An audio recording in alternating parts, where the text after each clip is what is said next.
On the third and hottest day of a heat wave in Toronto, about 2,000 bottles of water are being delivered to St. Felix, a city-run 24-hour respite center in Liberty Village. The bottles are being donated by a volunteer group called Project Food Chain. Water can actually be the difference between life and death. This is part of something that we're doing all summer long. Brian Harris, the center's executive director, says it's badly needed. The 72-bed facility is always at capacity, with hundreds more dropping by each week for supplies.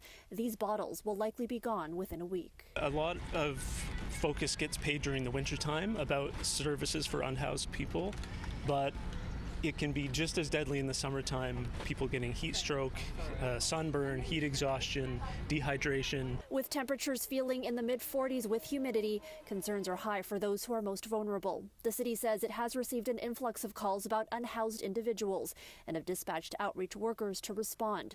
In a statement, a spokesperson adding, quote, "We have activated additional street outreach teams to check in on people experiencing homelessness, hand out water, and encourage them to go to indoor cool spaces."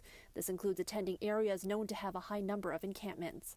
But advocates say the response is still insufficient, pointing out that many of the designated cool spaces like malls can be unwelcoming to those who are unhoused. And with shelters at capacity and other indoor spaces closing at night, there is nowhere left for them to turn. What is the city doing? What are governments doing to actually provide resources? We haven't seen a lot. The city of Toronto does have these 2 water trailers that do have taps on them. I've asked for one to be deployed to Moss Park, which it has been for yesterday and as well today, but that's temporary. Earlier this year, Toronto launched its Cleaner Air Spaces Network, which opens up centers like Metro Hall and City Hall during times of poor air quality.